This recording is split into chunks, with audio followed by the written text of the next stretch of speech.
Good morning, afternoon or evening, wherever you are. I'm Paul Clark and welcome to my studio. So what have I got for you lovely people today? Well, we're just back from our watercolour river cruise along the River Rhône in France. Beautiful place, and we're going to be having a go at painting the famous bridge at Avignon. And today's tutorial is all about painting those lovely reflections in water on a river. So come and join me and we'll paint this step by step together. But before the tutorial, there's just a short video. It's only about 1.5 minutes long of our trip, so I hope you enjoy that.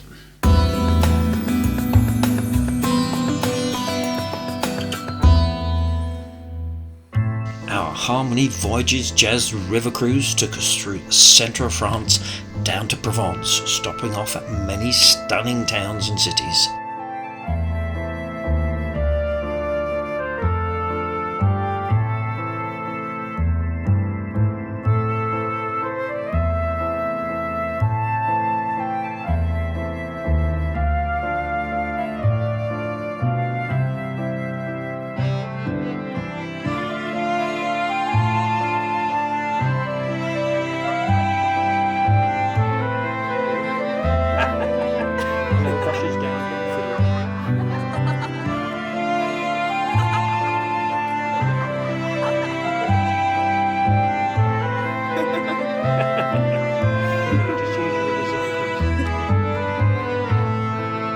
Right, everyone be silly.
And we mustn't forget stunning musical entertainment every night on board. Me, all those hard luck stories they all had me, make my bed and light the lights. Okay, so for today's materials, my paper is some Saunders Waterford. It's rough texture, it's 100% cotton, £140, it's on a block so won't need stretching, but of course any decent watercolour paper will do. And my colours today are cadmium yellow, yellow ochre, cobalt blue, phthalo blue, sap green, burnt sienna, burnt umber, Payne's grey and just a touch of cadmium orange. My brushes today are a large Harkay and from my range a 3/4 inch flat, a number 12 and number 6 round. And here's the reference photo taken by me. And as always, here is my pencil sketch, which is free to download from my website, link in the description below. On y va! So I'm starting by wetting the complete sky area with clean water, just letting it soak into the paper. So for this more Mediterranean feel to the sky, I'm using a mix of cobalt blue and phthalo blue. I just felt the cobalt blue was just a touch too warm on its own.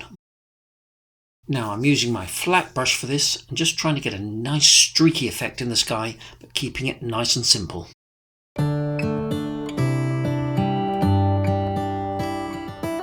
So while the sky is drying, I'm doing the same thing, using my Harke brush and wetting the complete area of the river. And same approach and same colour.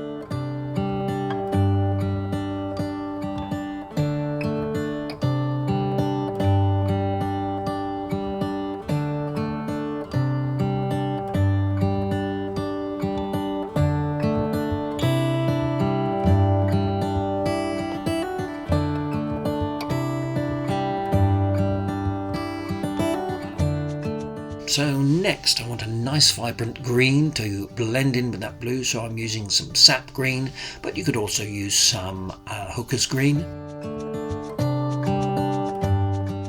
And here, to convey the impression of shallow water, I'm using a mix of yellow ochre and burnt umber.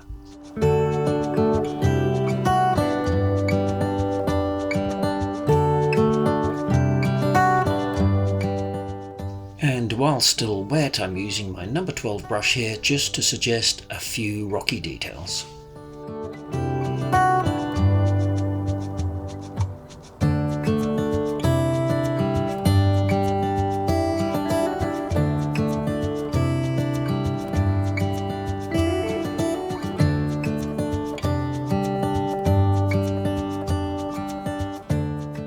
And while the paper is still damp, I'm just using my number 6 brush and lifting out a few highlights. And here I want to suggest light hitting the water, so I'm just taking a tissue and again just lifting out from the paper.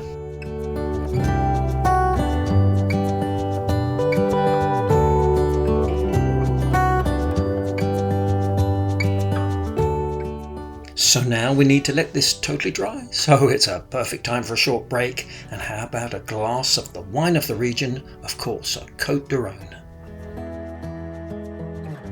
Next, with some clean water, I'm just painting in all the elements on the other side of the river. Then, taking my number 12 brush and some yellow ochre, I'm painting in the Palais des Pepes, or as the French would say, the Palais des Pepes, and the famous Pont d'Avignon, also known as the Pont Saint-Benizet.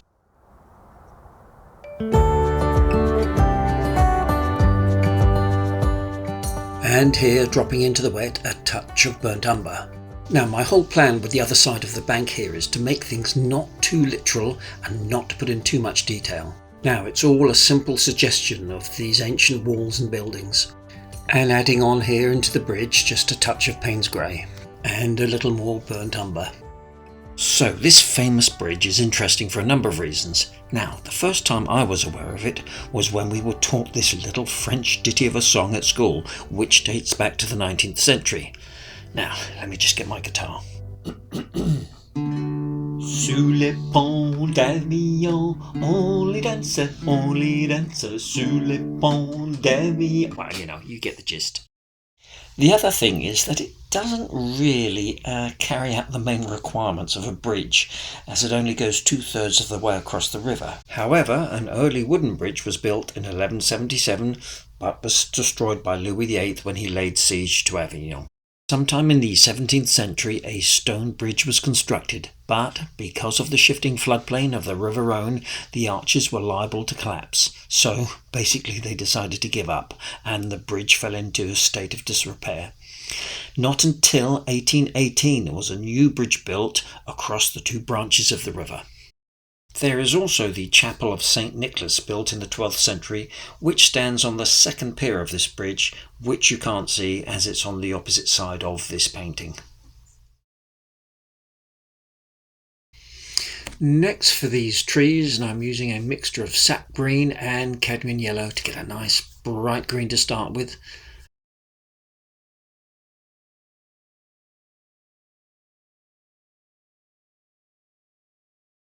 And adding in just a little touch of cadmium orange, and all of this is still going in while it's wet.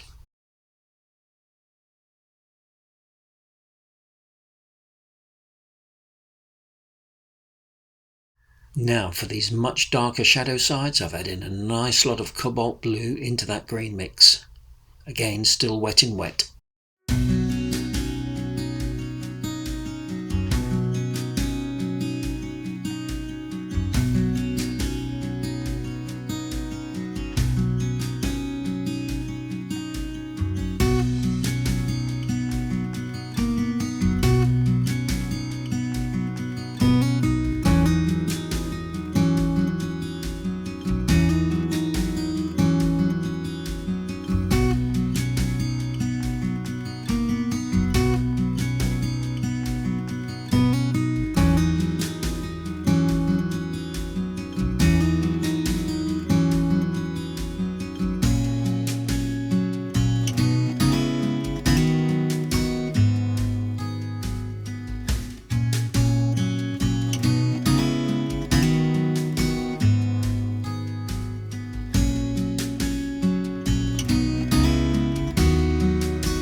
And for these trees, simple brush strokes, and I'm using a little bit of burnt umber here, trying to create that little bit of texture by using the dry brush technique.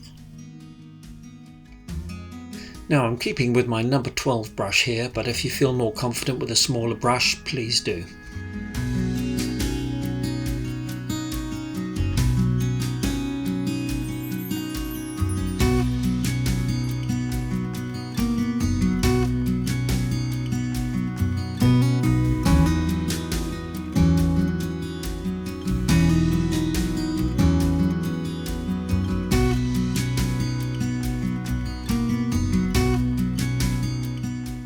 Here for these distant trees, I'm just using various shades of green and brown.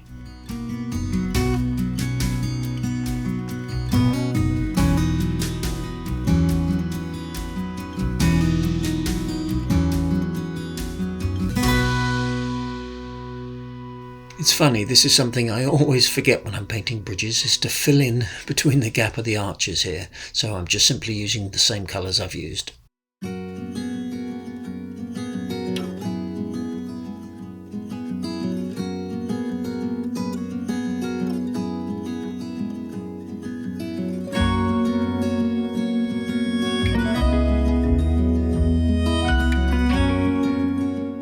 Now for these dark trees, I'm using my number 6 brush. It's really helping me give the contrast between these trees and the bottom of that wall. Nice simple brush strokes, just trying not to put in too much detail.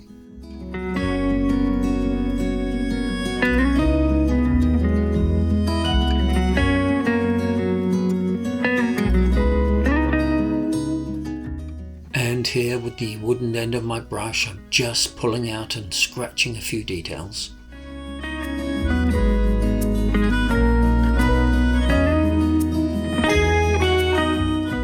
And I'm adding a little bit of burnt umber into the mix here, because these trees are going to be getting slightly warmer as they move towards the light.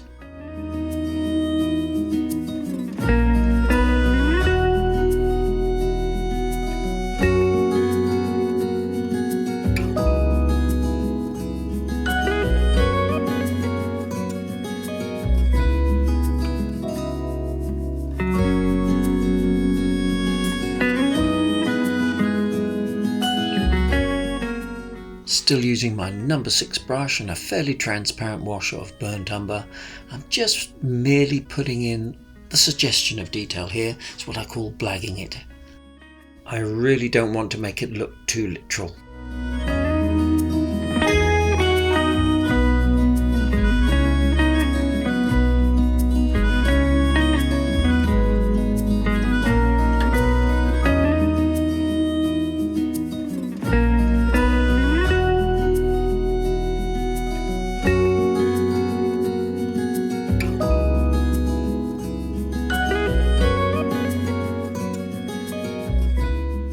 And I've added in a touch of Payne's Grey to my burnt umber just to get in these nice dark details, especially under the arches of the bridge.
Lifting out technique here to get some more highlight ripples on the water, and I'm just simply using clean water and rubbing back and forth several times and lifting out with a tissue.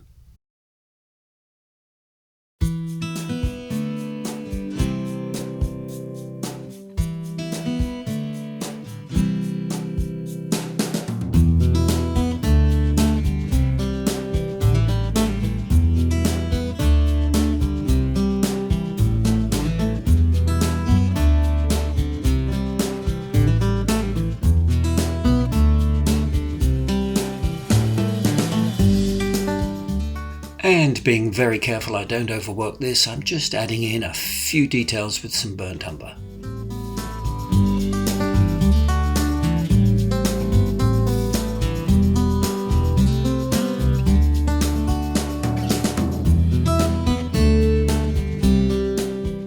So, not being totally convinced that this is shallow water, I'm just re-wetting with some clean water and dropping in a few little wet in wet burnt umber paint marks.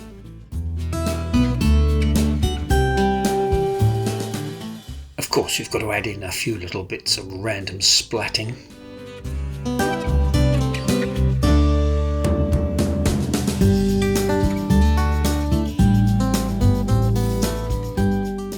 Now, this is a little experiment of mine, and I'm not totally convinced this is going to work, but what I'm going to do is to suggest there's some moving water, so I'm using some masking fluid to mask out those blue areas that I've already painted. Keeping these strokes fairly simple and all horizontal. Now, the ironic thing here is that I prefer to use the light blue masking fluid, as you can see it better on white paper, but it's rubbish when painting on something the same colour.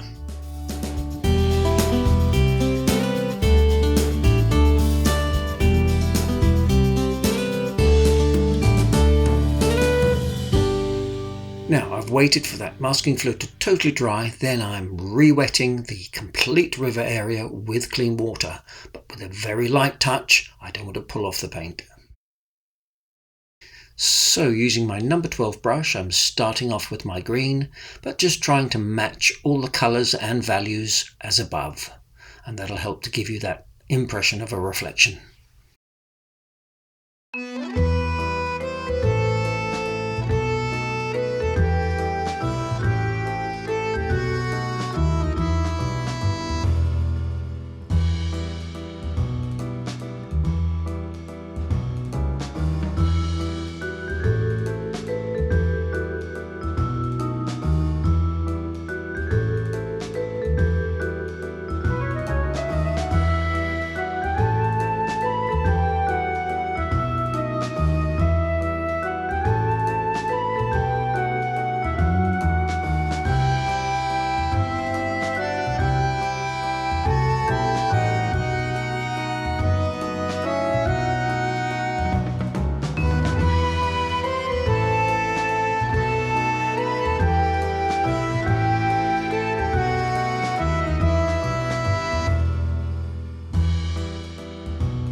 And tilting my paper here will just help to get that little bit of movement downwards.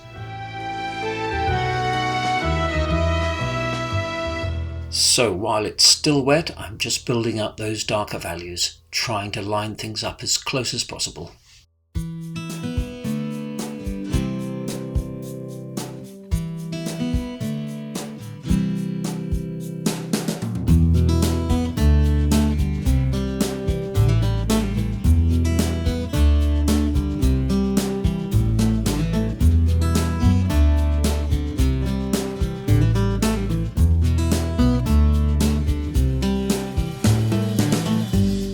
Now this stage does have to dry thoroughly, so leave it for a good half an hour or give it a blast with a hairdryer. Next, I'm removing the masking fluid very slowly and carefully. You can easily rip your paper if you're too rash. Now it sort of worked, but it just looks a little bit too much for me, so I'm just taking my number 6 brush and just filling in some of these gaps with corresponding colours, just making it look a little more subtle.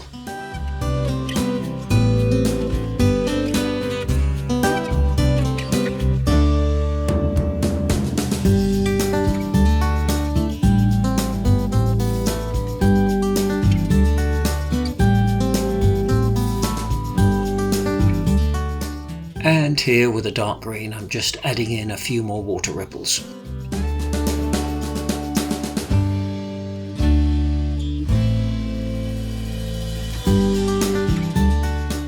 And here some burnt umber for the dark reflections on the bridge.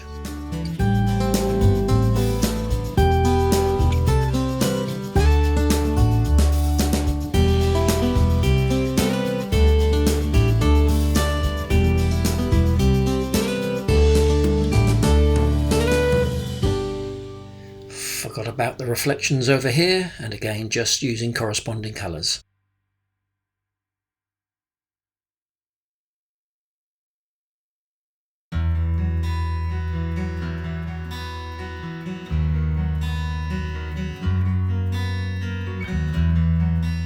So now it's time for the magic scalpel. Okay, it's just a cheap craft knife. Because one of the things I loved about the original photo was these really sharp, glistening highlights. A scalpel is the perfect tool for this. Just lightly scratch away the top layer of paint without digging into the paper.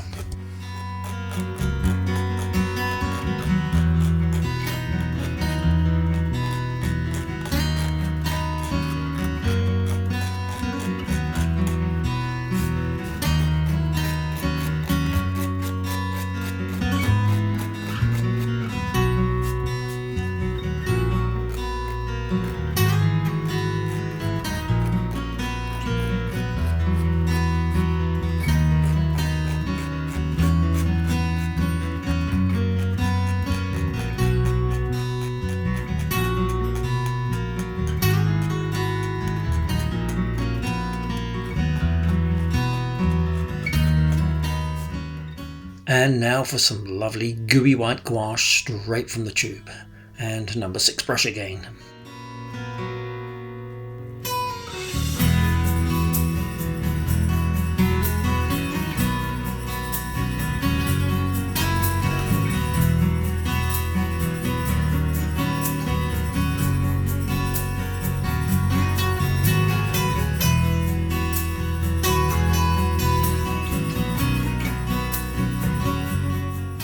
There we go, all done, and this one in just under 3 hours. C'est fini.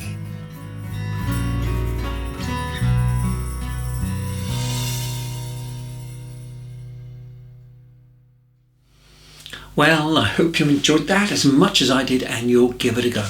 Remember, just make it your own, have fun, and just use my tutorial as a guide. And if you're interested in any of our events, holidays or workshops, there should be details up on our dedicated website in the next couple of weeks. Link in the description below. We've got lots of exciting things for next year. And in the meantime, please don't forget to like, subscribe if you haven't already, leave a comment. I do read every single one, can't always reply to them all. And of course, I look forward to seeing you all again next week for another Watercolour Wednesday. Take care everyone. Cheers.